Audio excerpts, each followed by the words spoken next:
विपाकानुगुणानाम् मेवाभिव्यक्तिर्वासनानाम् ततस्तद्विपाकानुगुणानामेवाभिव्यक्तिर्वासनानाम्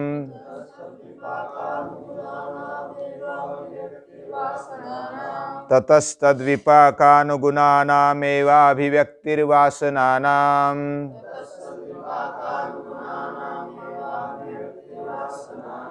कर्मा शुक्ला कृष्णं योगिनस्त्रिविधमितरेषाम् कर्मा शुक्ला कृष्णं योगिनस्त्रिविधमितरेषाम् ततस्तद्विपाकानुगुणानामेवाभिव्यक्तिर्वासनानाम्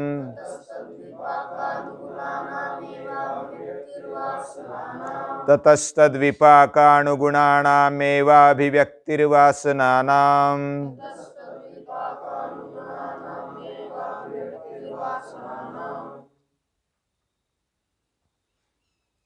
महर्षि पतंजलि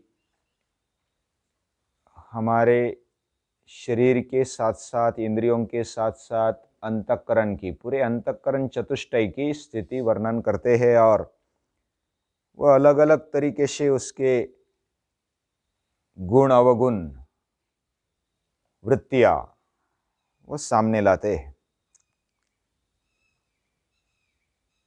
जब योगी अकृष्ण अशुक्ल कर्म करता है तो योगी छोड़कर बाकी कैसा कर्म करते हैं? तो 3 प्रकार के बताए।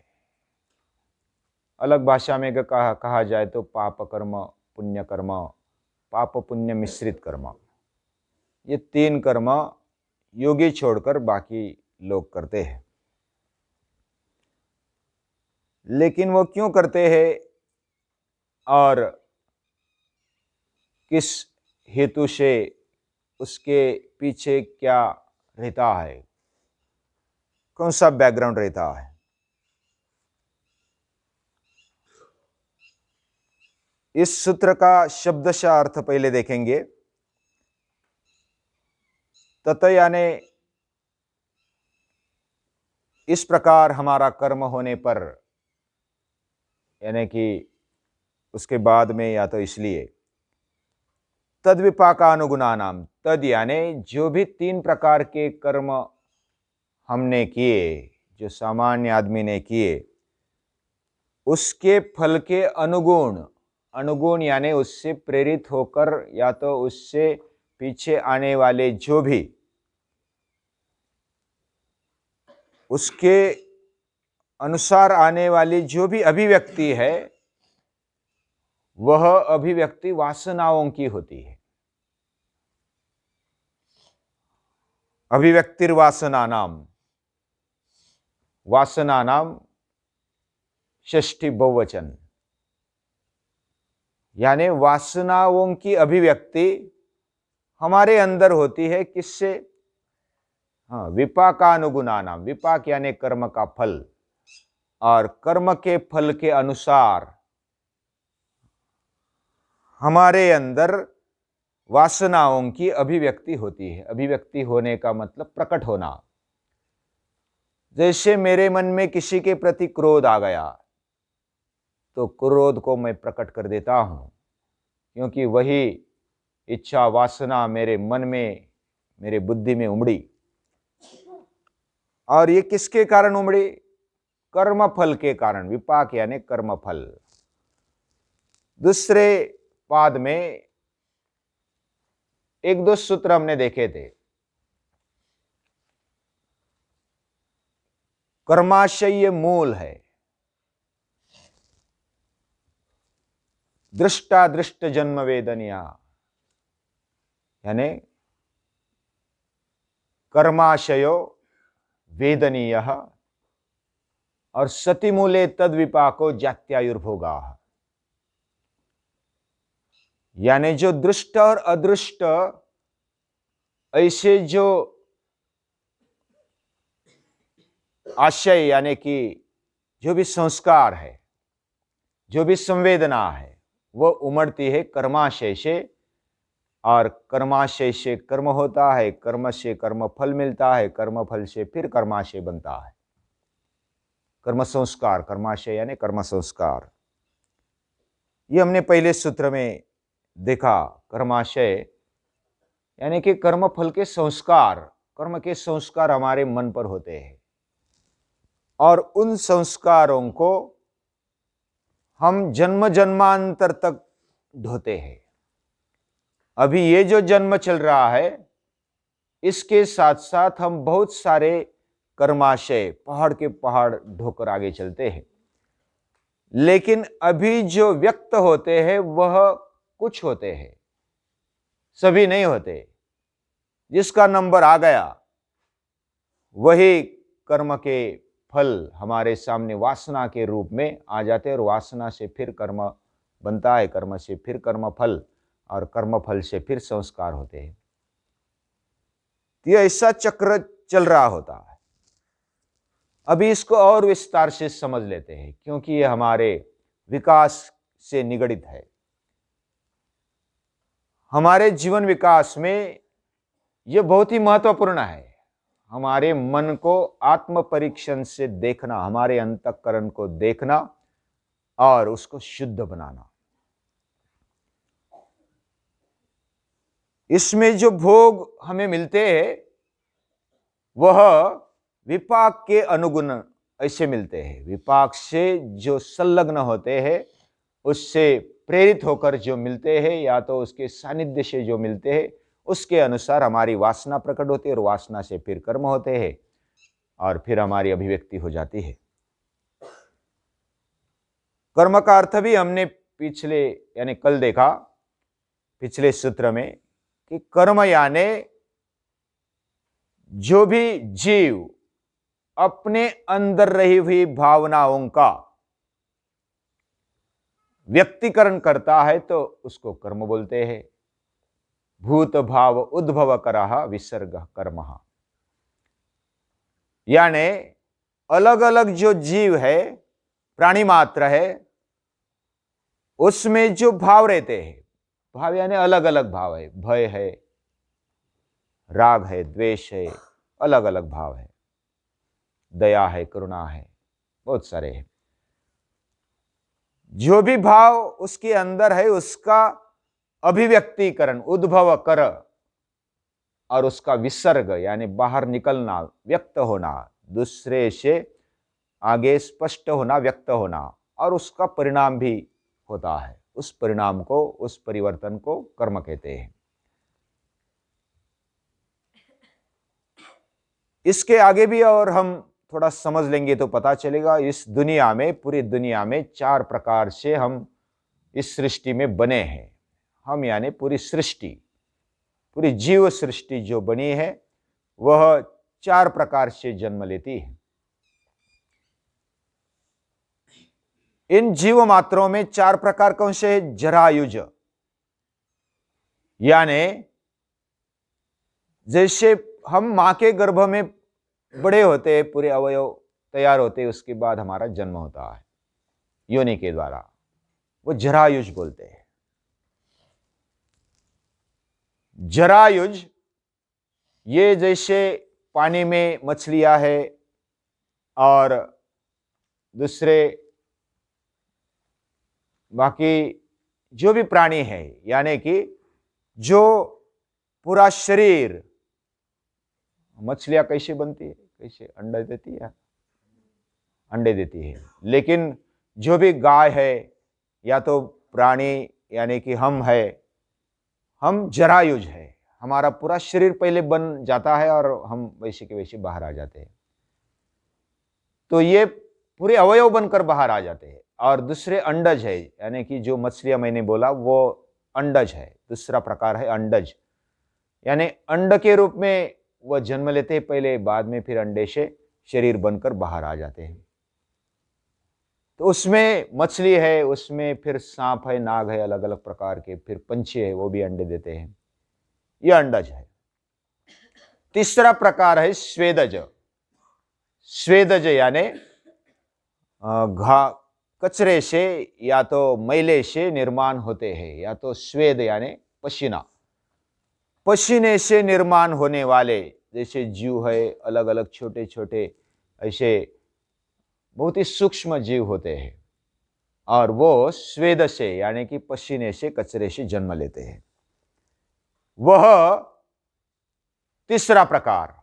और चौथा प्रकार है इस सृष्टि में जो भी निर्माण होते हैं उसमें उद्भिज। उद्भिज यानी बीज से निर्माण होने वाले, जैसे वनस्पति, सब्जी आदि।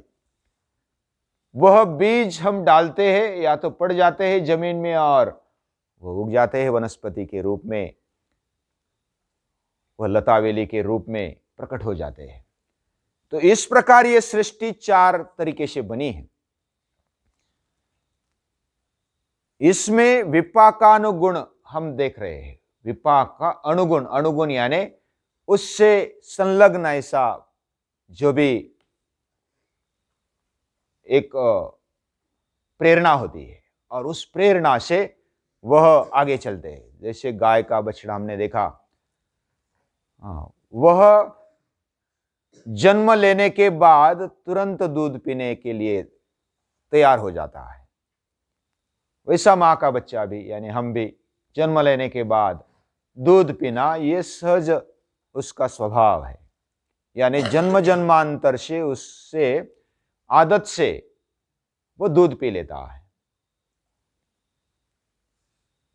और भी ऐसे अलग अलग, यानी कि उस जन्म के द्वारा या तो कुछ आयुष्य कितना है उसके हिसाब से, और भोग कैसे इसके हिसाब से हम विपाक के अनुगुण कुछ कर्म करते हैं, हमारी वासना पैदा होती है।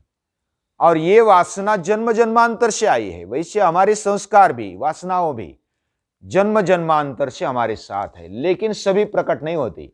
कुछ अव्यक्त रहती है यानी सुप्त रहती है, सुषुप्त रहती है, और कुछ प्रकट हो जाती है। और ये प्रकट होना ये उसका परिणाम दिखता है। हमारे अंदर वासना है, उसका प्रकट होना ये कर्म है, और उसके परिणाम स्वरूप हम उसको कर्म बोलते हैं। और ये जो अभिव्यक्ति है वो अलग अलग प्रकार की है। जैसे हमने बछड़े का उदाहरण देखा, बछड़ा तुरंत दूध पीने आता है, तो ये अनुगुण यानी वैसे जन्म जन्मांतर से जो भी कर्म किए उसका फल स्वरूप उसकी वासना निर्माण हो और दूध पिया।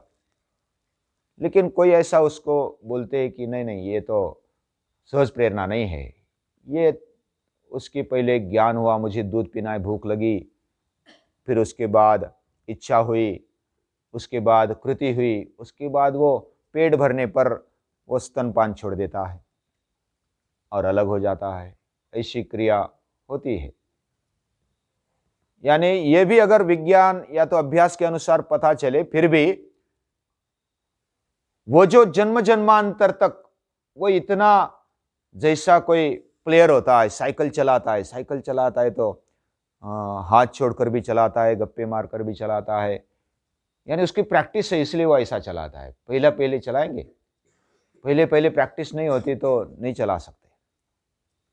वैसे हमारी जब आदत बन, कोई गायक है, कोई संगीतकार है, तो वो वाद्य बजा लेता है या तो संगीत गाता है तो जो प्रैक्टिस है वो सहज, ऐसा जैसा सहज प्रवाह आया ऐसा लगता है। उसका गाना भी अच्छा लगता है, भले आवाज इधर उधर हो, लेकिन प्रैक्टिस के द्वारा उसकी आवाज ऐसी होती है कि वो सुनने लायक, उसका लय, उसका ताल, उसका सुर बहुत ही अच्छा बनता है। वैसे प्रैक्टिस के द्वारा वह बच्चा भी इतना सहजता से पीता है जैसे जन्म जन्मांतर से पिया हुआ, और इसके कारण वो अनुगुण माना जाता है। यानी पीछे चलने वाला, वासना के तुरंत पीछे चलने वाला जो गुण है वो अनुगुण है। वैसे विपाकानुगुणानाम, और हमारे अंदर अलग अलग वासना के प्रकार होते। जैसे हम जन्म लेते हैं, उसमें दो योनि है। सभी पूरी सृष्टि में दो प्रकार की योनि है, एक है भोग योनि, दूसरी है कर्म योनि। भोग योनि में जरायुज अंडज, उसके बाद स्वेदज और उद्भिज।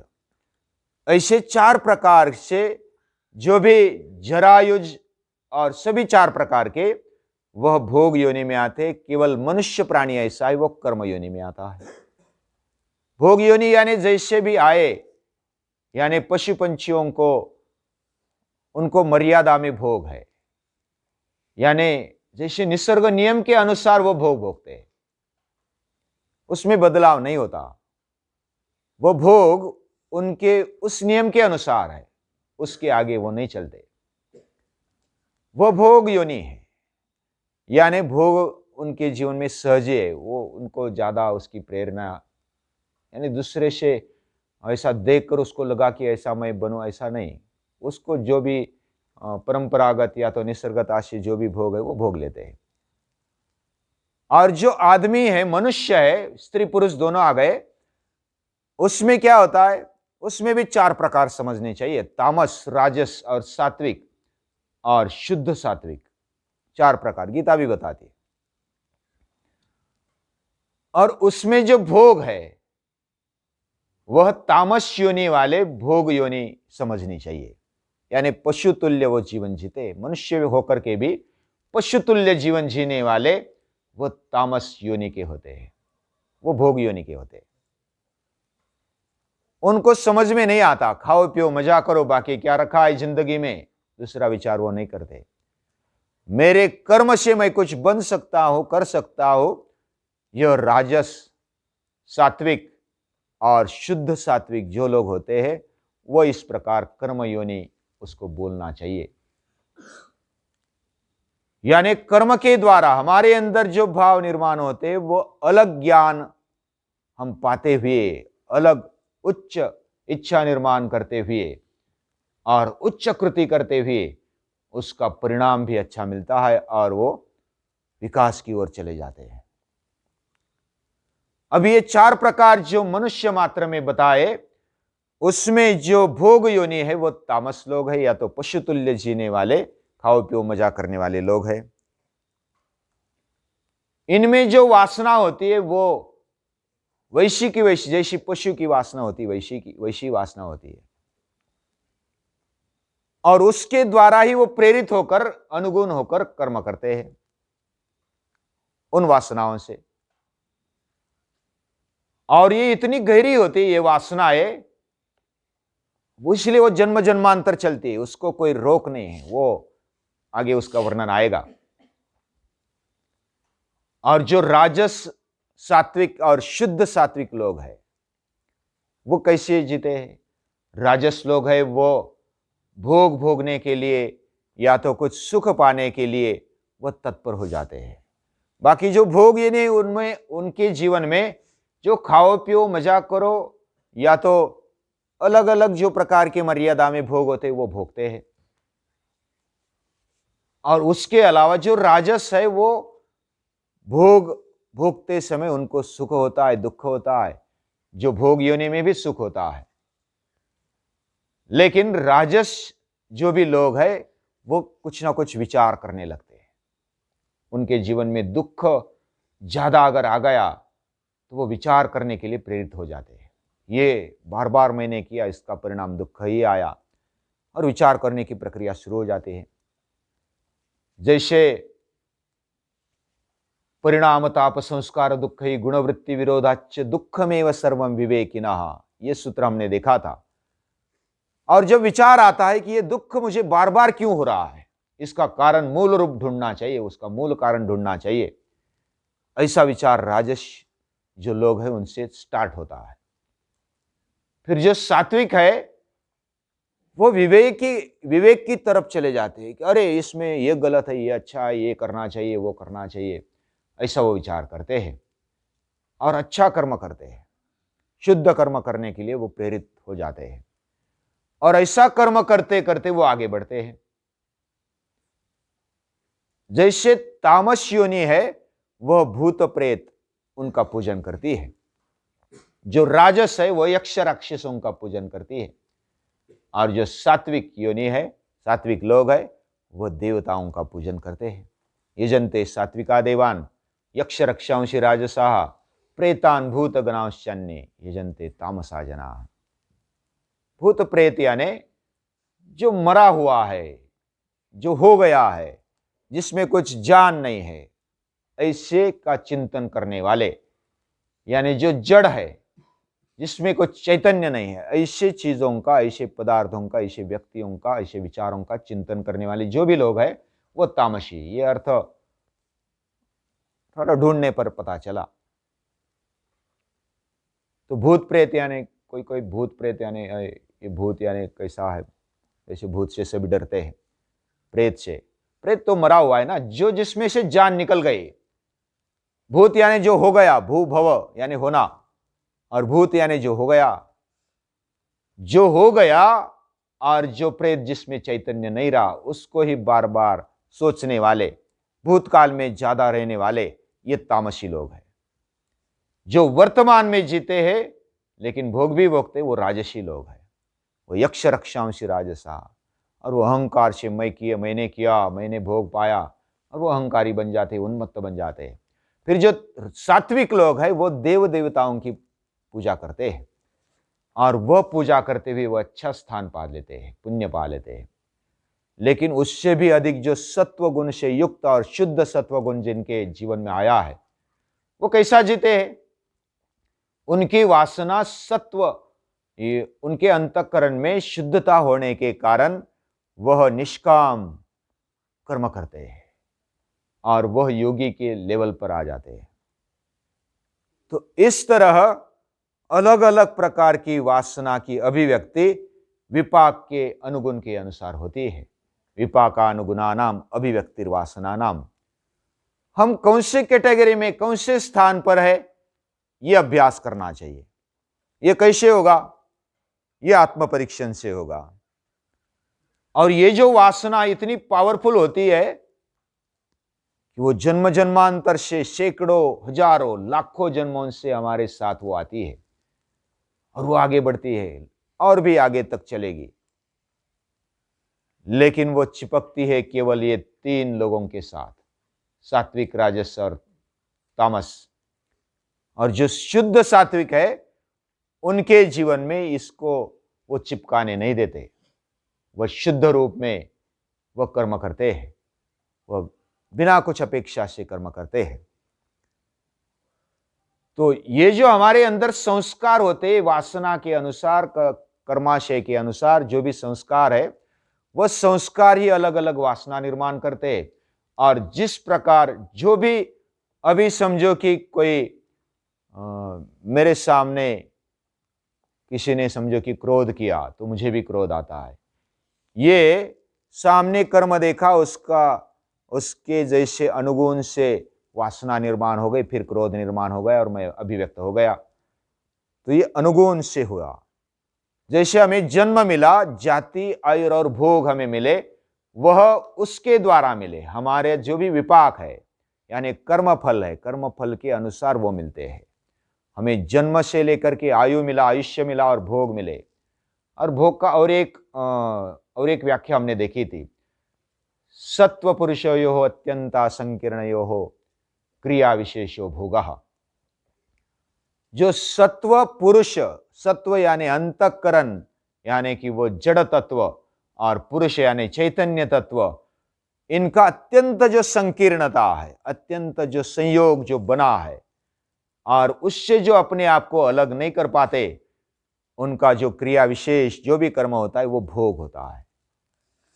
और जो इसके अलावा जो कर्म करता है उनके लिए भोग नहीं रहता, वो फिर अलग सा निष्काम कर्म बन जाता है। लेकिन इसके बारे में और आगे सोचेंगे। वासना के बारे में और बताया है, स्मृति और संस्कारों के बारे में कैसे वासना ठहरती है हमारे जीवन के अंदर, उसको और बताया, लेकिन वो अगले सूत्र में है, वो कल देखेंगे। तब तक नमस्कार।